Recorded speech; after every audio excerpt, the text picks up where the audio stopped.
एक बहुत important topic पढ़ने जा रहे हैं, कारगिल वॉर जो 1999 में हुआ था और 1958 के टाइम पे इंडिया और पाकिस्तान दोनों ही न्यूक्लियर वेपन कंट्री रह चुकी हैं। तो अगर दोनों में से कोई भी वॉर करता तो दोनों कंट्री पे बराबर खतरा था, ठीक है, क्योंकि दोनों के पास न्यूक्लियर वेपन मौजूद थे। 21 फरवरी 1999 में ही कारगिल वॉर स्टार्ट हुआ था, 3 मई, ठीक है। तो 21 फरवरी 1999 को अटल बिहारी वाजपेयी, जो कि उस टाइम पे हमारे प्राइम मिनिस्टर थे, वो बस से दिल्ली टू लाहौर गए थे। यहाँ पे लाहौर एग्रीमेंट किया गया था और वहाँ पे उनको पूरी 21 तोपों की सलामी दी गई थी, ठीक है।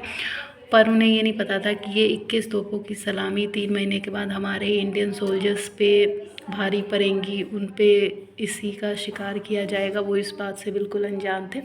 इसके अलावा कारगिल वॉर में पाकिस्तान से 5 मेंबर थे जिन्होंने इस पूरे कारगिल वॉर को प्लान किया था, जिसमें सबसे पहला नाम है जनरल परवेज मुशर्रफ, जिन्होंने वहाँ के जो सरकार थी नवाज़ शरीफ की, उनको हटा दिया था और अपनी सरकार बना ली थी। ये सिर्फ जनरल सोल्जर थे, फिर भी इनको नवाज़ शरीफ ने जनरल बनाया था, पर इन्होंने उस बात का भी लिहाज नहीं रखा। इतना घटिया आदमी थे परवेज़ मुशर्रफ, और इन्होंने नवाज़ शरीफ की सरकार को हटा के अपनी सरकार बना ली थी।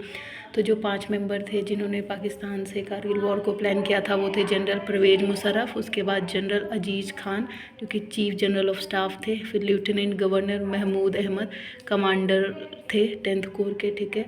और इसके अलावा मेजर जनरल तौकीर जिन जो थी, कौन थे, डायरेक्टर जनरल मिलिट्री ऑपरेशन के। उसके अलावा थे हमारे major general Javed Hasan, commander थे ये FCNA के, और ऐसा माना जाता है कि जावेद हसन ने ही इस प्लान के मास्टरमाइंड थे, कारगिल वॉर के मास्टरमाइंड थे। इसके अलावा इसमें जो 5th नेम है वो मेजर जनरल जमशेद गुलजार, जो कि ISI से रिलेटेड थे, ठीक है।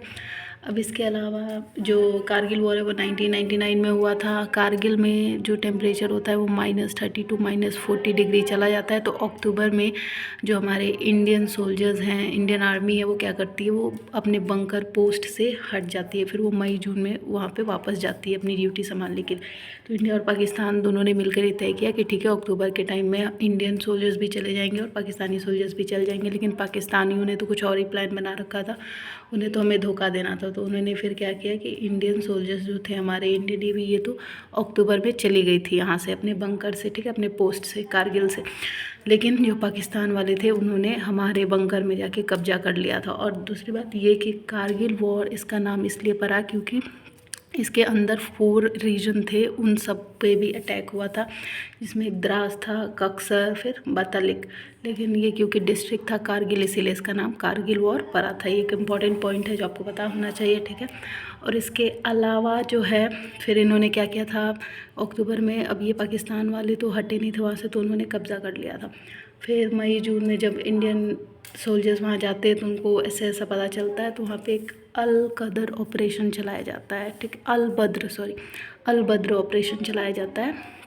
तो सबसे मेन इसमें ये था कि एक जो ये लद्दाख साइड में तो लोग अपने ये डोमेस्टिकेशन वगैरह करते हैं, तो एक याक चलाने वाले आदमी ने हलचल देखी थी, तो उन्होंने सोल्जर्स को भाई बताया कि ऐसा ऐसा हुआ है। तो उन्होंने जब पता किया तो पता चला कि हाँ, वो पाकिस्तान के ही जो हैं, वो कौन है, लोग हैं जो कि कारगिल पे ऐसे ऐसे प्लान्स कर रहे हैं। तो फिर उसके बाद से क्या हुआ कि हमारे इंडियन सोल्जर्स ने अल बद्र ऑपरेशन चलाया। अटल बिहारी वाजपेयी जी उस टाइम एग्जीक्यूशन कर रहे थे, ठीक है। और इसके अलावा जो नेशनल हाईवे 1A था हमारा, वो क्या था, श्रीलंका से लेके LOC को कवर करता था। तो जो हमारा ये बटलिक था ना, बटलिक और कक्सर और द्रासी सारे ही कारगिल वॉर में एक इम्पॉर्टेंट रीजन है जिन पे इन्होंने कब्ज़ा करने की कोशिश की थी।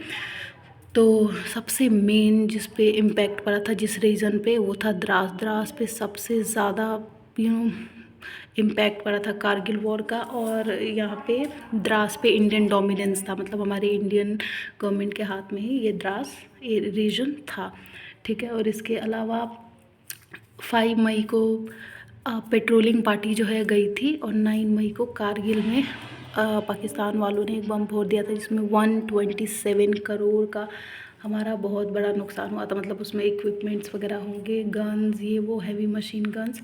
तो इन्होंने एक बम फोड़ा था जिससे 127 करोड़ जैसे भारी नुकसान देखने को मिला था इंडिया को, ठीक है। फिर 19 मई को ऑफिशियल आर्मी ऑपरेशन किया इंडिया ने, ठीक है, 19 मई में।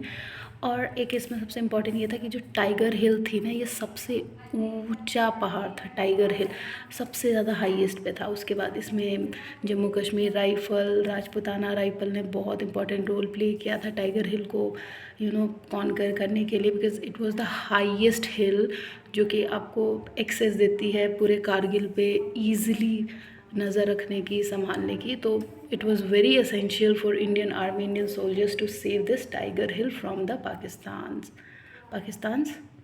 Okay, Pakistanis.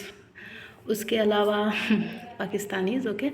इसके अलावा जो राजपूताना राइफ़ल था, इसने बहुत इंपॉर्टेंट रोल प्ले किया। इसके अलावा जम्मू कश्मीर राइफ़ल भी थे जिन्होंने कारगिल वॉर में बहुत हिम्मत दिखाई थी और इंपॉर्टेंट रोल प्ले किया था। फिर 26 मई को वाइट सी ऑपरेशन, जिसको सफ़ेद सागर ऑपरेशन भी कहा जाता है, वो किया गया। और फिर क्या हुआ ना कि 27 मई को जो हमारे पायलट थे जो लेके गए थे जहाज़ हेलीकॉप्टर, उनको उनका आप कह सकते हैं डेथ हो गई थी। क्यों? क्योंकि वो टेक्निकल ख़राबी आ गई थी। तो फिर हमारे इंडियन नेवी ने, इंडियन सोल्जर्स ने फिर एक और पायलट को भेजा, अजय अहलूवालिया को, ठीक है, कि भाई आप जाइए और पता कीजिए कि जो वाइट सी ऑपरेशन में जो पायलट जा रहे थे उनका क्या हुआ, क्योंकि कुछ पता नहीं चल रहा था। तो फिर स्टिंगर मिसाइल से जो है ना पाकिस्तान ने अटैक करवा दिया था इनके ऊपर। तो उसके बाद से फिर बहुत बुरी तरीके से डेथ हुई थी। और इसके अलावा जो है, जो हमारा मिराज 2000 है, ये बहुत बड़ा एक मिसाइल है जो कि पाकिस्तान वालों ने नहीं ख़रीदा था, विच इज़ मतलब बहुत ही साइज़ में ये बड़ा है, तो इसका यूज़ किया गया था। और एक बहुत इंपॉर्टेंट रोल प्ले करता है बोफर तोप, जो कि राजीव गांधी की जब सरकार थी तो इन्होंने ख़रीदा था। इस टाइम पे राजीव गांधी को बहुत खरी खोटी सुनाई गई थी, कहा गया था भाई ये घोटाला किया इन्होंने, ये वो। लेकिन कारगिल वॉर में बोफर तोप का बहुत इंपॉर्टेंट रोल प्ले है, जो लोग अगेंस्ट राजीव गांधी के, अब लोग उनकी तारीफ़ कर रहे थे, which was a biggest kind of tribute you can say to him, and it was because of his right decision we get a won power in Kargil war, right। इसके अलावा फिर क्या था कि हमने इंडिया के पास मिराज 2000 था जो कि पाकिस्तान ने लेने से मना कर दिया था, ख़रीदा नहीं था। तो मिराज 2000 बहुत इंपॉर्टेंट रोल प्ले करता है। इसके अलावा जैसे कि बोफर तोप के लिए राजीव गांधी को खरी खोटी सुनाई गई, वैसे ही राफेल जो है ये भी एक बहुत इम्पॉर्टेंट मिसाइल है जो कि मोदी गवर्नमेंट को भी इसके लिए बहुत सुनाया गया। लेकिन ये भी बहुत बड़ा मिसाइल है विच विल बी बेनिफिशियल अगर आगे कोई वॉर हमें देखने को मिलता है, ठीक है। और इसके अलावा जो पाकिस्तान है उसने 140 पोस्ट हमारा कब्ज़ा कर लिया था, ठीक है। और इसके अलावा जो है फिर क्या हुआ था, पाकिस्तान ने ना अपना जो भी हथकंडे अपनाने थे उसने अपनाने की कोशिश की, पर वो कहते हैं ना कि जो भलाई की जीत होती ही होती है, चाहे आप जितना मर्जी कुछ कर लीजिए। तो इंडिया तो क्योंकि गलत था नहीं, तो जितना तो इंडिया को ही था।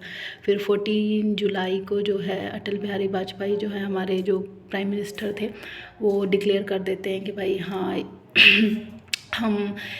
तुमने हमारे ऊपर पीछे से वार किया, हम तुम्हारे सीने पे गोली मारेंगे, ऐसे करके वो बोलते हैं। तो फिर न्यूक्लियर टेस्टिंग भी करवाते हैं। ये एक मतलब इंडिया के पहले ऐसे प्राइम मिनिस्टर हैं जिन्होंने न्यूक्लियर टेस्टिंग करवाई थी, ठीक है। He was very Atal Bihari Vajpayee was one of the bestest prime minister that India could have and have. और 26 जुलाई को इसी के साथ कारगिल वॉर जो है इंडिया जीत जाती है, 26 जुलाई 1999 के बाद। पर इन सब में ना इंडिया को भी बहुत प्रॉब्लम फेस करने पड़े थे, जैसे कि हमारी आर्मी में थोड़े से प्रॉब्लम थे, यूएसए का जो था वो सॉरी ये जो था ये पाकिस्तान वालों की प्रॉब्लम थे, जैसे आर्मी, यूएसए, फेद, जम्मू कश्मीर, ठीक है। और डिसऑनेस्टी, कोऑर्डिनेशन, इन सब चीज़ों की कमी थी पाकिस्तान में। उनकी आर्मी इतनी स्ट्रांग नहीं थी। यूएसए से कनेक्शन टूट गया उनका, क्योंकि नवाज़ शरीफ जो है यूएसए से हेल्प मांगने गए थे, उन्होंने मना कर दिया क्योंकि उनको भी पता था कि इसमें गलती पाकिस्तान की। उसने अपने सोल्जर्स पहले कारगिल पे भेजे, तभी ये वॉर हुआ है। तो यहाँ से भी इनको बहुत बड़ी बेइज्जती महसूस हुई थी, इसलिए यूएसए से यहाँ पे रिलेशन ख़राब हो गया कारगिल वॉर के कारण। ये जो परवेज़ मुशर्रफ है, ये तो इतना गिरा हुआ इंसान कि ये चाइना तक पहुँच गया था। उस टाइम पर पाकिस्तान के रिलेशन यूएसए के साथ अच्छे थे, तो पाकिस्तान यूजुअली यूएसए से हेल्प लेता था। पर ये परवेज़ मुशर्रफ ज़्यादा होशियार बन रहा था, तो ये चाइना के पास चला गया था। वहाँ के लोगों ने भी मना कर दिया था और नवाज़ शरीफ को यूएसए के जो क्लिंटन थे उन्होंने मना कर दिया था कि नहीं हम हेल्प नहीं करेंगे क्योंकि गलती आपकी है, इंडिया की नहीं। फिर उसके बाद से फेथ की कमी थी इन लोगों में, खुद कोऑर्डिनेशन नहीं था।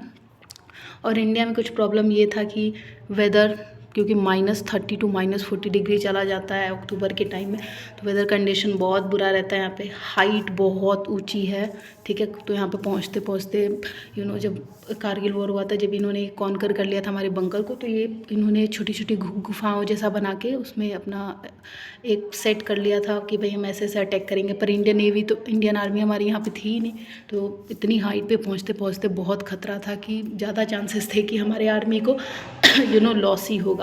तो फिर भी इतनी हिम्मत दिखाते हुए हमारे इंडियन सोल्जर्स, हमारी इंडियन आर्मी ने हमेशा हिम्मत दिखाया, और यहाँ पे भी दिखाया, और ना सिर्फ हिम्मत दिखाया बल्कि जीत के भी दिखाया, और इनको इनकी असलियत, पाकिस्तान वालों को इनकी औकात दिखा दी थी कारगिल वॉर में भी, और इससे पहले भी बहुत सारे वॉर में, जैसे 1971 में दिखाया गया, 1965 में चाइना को भी हमने दिखाया था। इसके अलावा फिर ऑक्सीजन की कमी थी क्योंकि हमारे पास इतने रिसोर्सेज नहीं थे, ठीक है। हाइट बहुत ज़्यादा थी, तो सोल्जर्स को चढ़ने में बहुत ज़्यादा प्रॉब्लम मानते हैं कि जो नॉर्मल वॉर होता है वहाँ पे 3 टाइम्स ज़्यादा खतरा होता है, पर माउंटेनियस एरिया में 9 टाइम्स ज़्यादा हो जाता है खतरा to the soldiers, to the army, because of its height.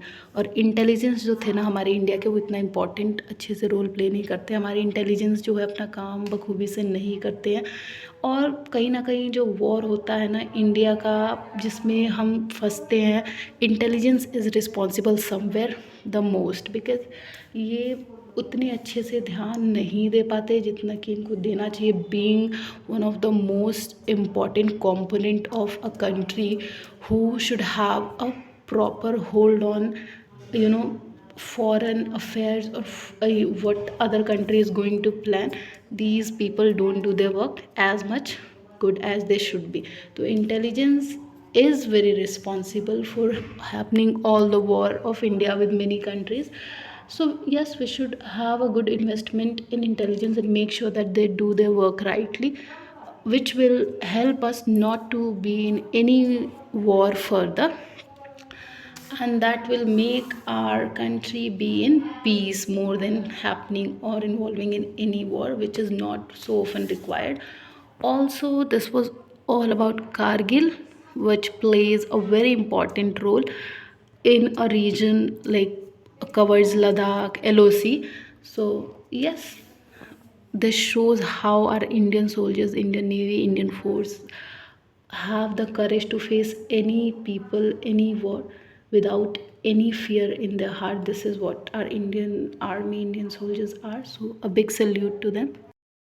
इस तरीके से हमारे बोफर मिसाइल, रफल मिसाइल ने एक इम्पॉर्टेंट रोल प्ले किया था। उसके अलावा बहुत सारे इम्पॉर्टेंट ऑपरेशंस भी चलाए गए थे गवर्नमेंट द्वारा, जैसे इंडियन आर्मी का ऑपरेशन था Vijay operation, which plays very important role in Kargil war. इसके अलावा एयरफोर्स का भी ऑपरेशन था, जैसे वाइट सी ऑपरेशन, और इंडियन नेवी का जो ऑपरेशन था वो था ऑपरेशन तलवार। तो ये कुछ ऑपरेशंस हैं जो कि कारगिल वॉर में बहुत इंपॉर्टेंट रोल प्ले करते हैं।